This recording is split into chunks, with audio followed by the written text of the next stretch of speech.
A lot of stupid things get greenlighted. If you ever needed proof of that, there's a Wrong Turn 6.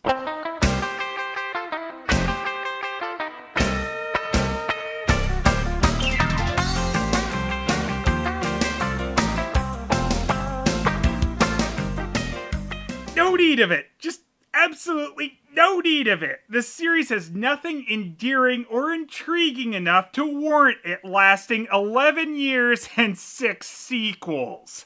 Okay, so our established backstory for these things so far has been they are the inbred youngins of Gas Station Man, chemical mutants deranged from an insane asylum in the 70s who possibly time traveled to kill in the 1800s and seem to be slightly immortal. Don't worry, this one isn't going to make it more confusing. Yes, it is.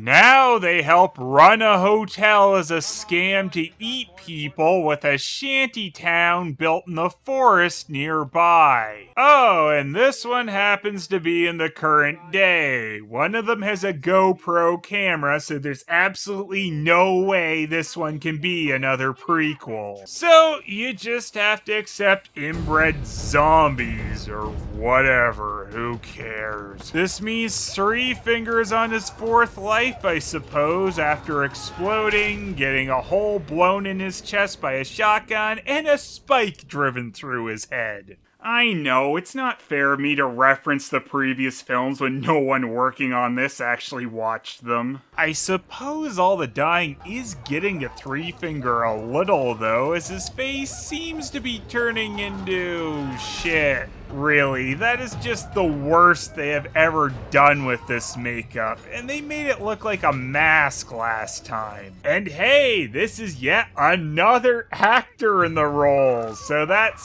6 people who have played him when you include the child version in 4. The subtitle for 6 was unfortunately not the inbreds join the army or go to space or anything that would be blatantly stupid. It was just them reaching really hard for a pun, so it's the last resort. Look! It's got a pool! Resort! Bet you guys didn't know most Motel 6s were resorts, did you? The plot of this stupid one is they have a normal-looking relative they are luring back home by saying he has inherited the inbred hotel, which was converted from an asylum. Since the hotel was apparently established in 1902, you've got some serious nonsense if you want to imply that that was the inbred asylum from the 70s. But we all know these wrong turn films hold their continuity very dear. By the way, how many wrong turns can you take? Seriously, at some point you must end up back on the right path.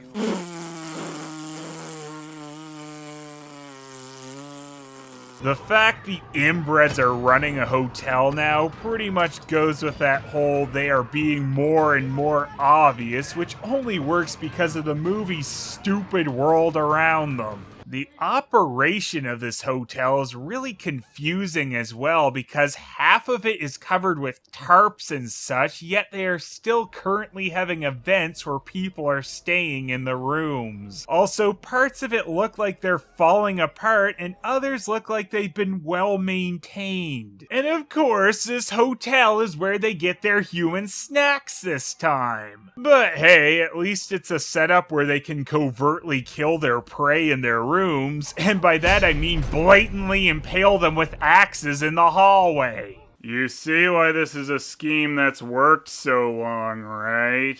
Even though this woman was a guest at a known event going on at this hotel, the best the sheriff is doing is placing her missing poster on a bulletin board. Hey sheriff, if the last place she was seen was this hotel, guess where might be a good place to investigate first? If you take anything from these films, apparently it should be inbred smart.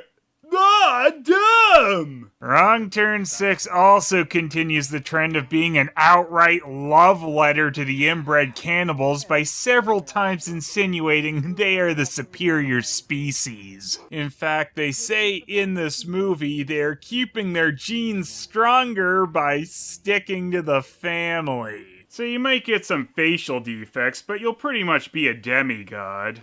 That's how you can just hold barbed wire up with enough tension to bury itself right through someone's skull. Pure inbred power. There's a part that's especially insulting to watch where they try to act like the movie is being really meaningful as they draw a parallel to hunting a deer and Three Finger hunting the sheriff. They talk about how the hunter is smarter than its prey and lures them into their trap and bloody blah blah fucking blah. Oh geez, I'm not smart enough to pass this exam.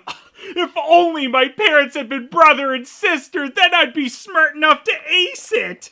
Of course, killing the sheriff again shows us the magically stupid world of the Wrong Turn series, as killing the sheriff does not bring the police down on this area. Oh, Three Finger rolled the vehicle away? Well, I guess that covers everything. It's not like police report where they're going, and if they fail to check in, it gets suspicious really quick or anything. They'll probably just find that abandoned sheriff vehicle and go, oh, the sheriff must have decided to go through a romp through the woods. Let's not look into it. Spot where a missing person was known to be beforehand, and now a missing cop in the area. They're too smart, everyone! You can't catch them with these amazing cover-up tactics! Speaking of, they also just have traps set around the hotel. Just, in case. They're too smart, never been caught! I don't know how the main character, Danny, got lost from his tribe of family fuckers, but he somehow did, and luckily for the Inbred Society, they have two other normal-looking ones to be the faces of their hotel business. Being from a completely possible long line of inbreds, you're of course gonna eventually pop out a few normal-looking ones.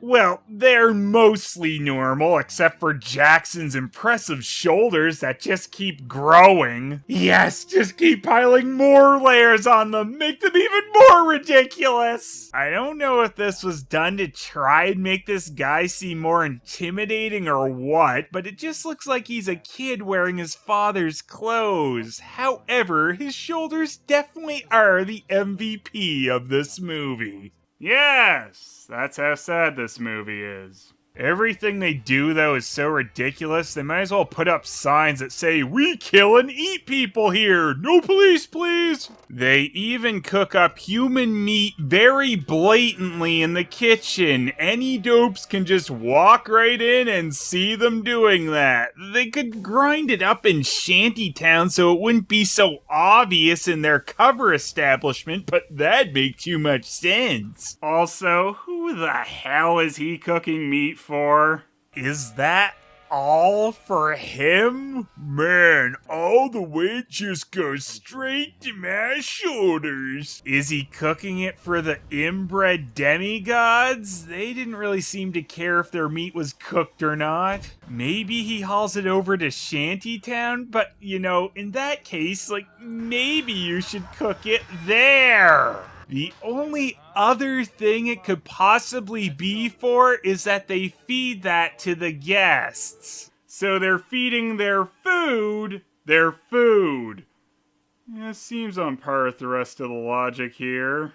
The rest of Danny's friends who come with him on his wacky hotel adventure are very generic horror fodder. They like to party and smoke weed. That's their characterization. There's just not enough done with them for you to care, and try as they might, the inbreds are not interesting enough killers for you to be watching solely for them.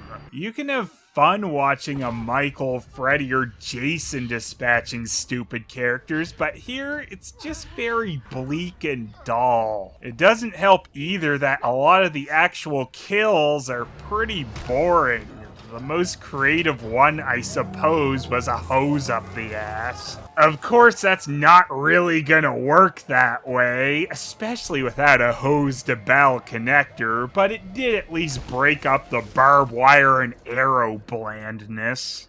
Danny just seems to be half asleep for about half the movie until he doesn't take his meds one day, which lets him go from "I lost my friends and girlfriend" to "inbreds are the superior race in my family." Danny makes a comment early on in the film that some people would like to see him in a sanitarium, and I guess they are fucking right if one day off your meds will let you go to that. Well, he did also drink some alcoholic blood at a wild shantytown party, and one of those usually makes you want to fuck your family. Which is exactly how this movie ends, by the way. You keep thinking something more is going to happen, but then no, it's just fucking, then credits. Yep, Danny goes right into the family business.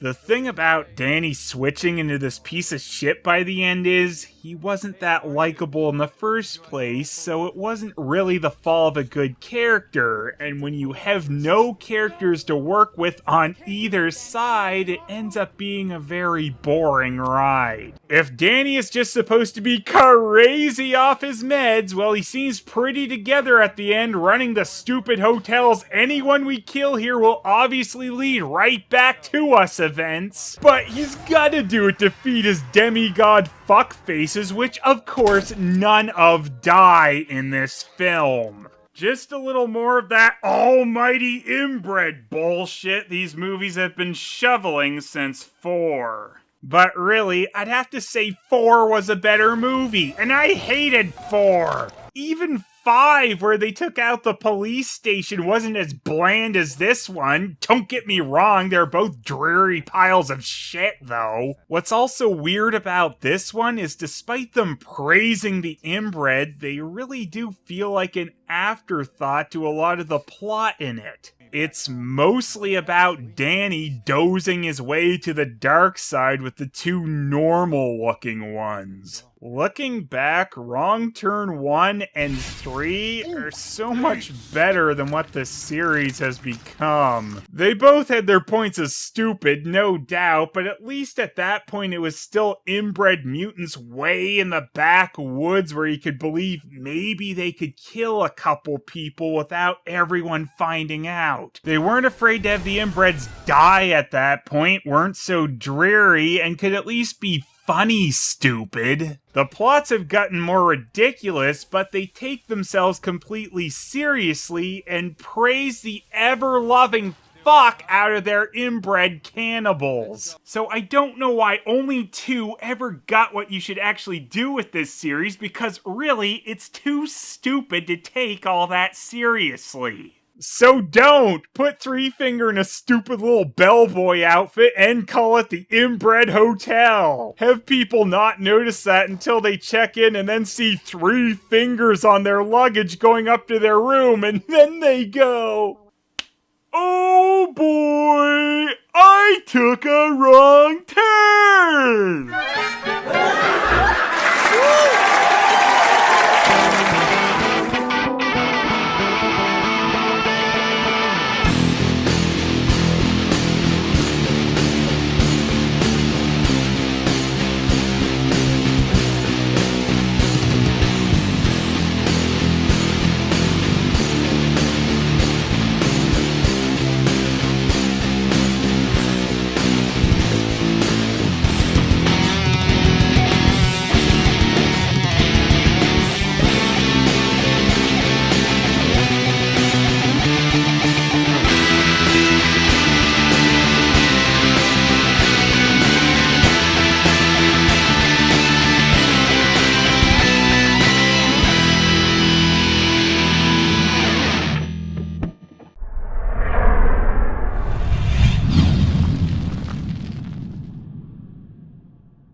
Cut my life into pieces. This is my last resort.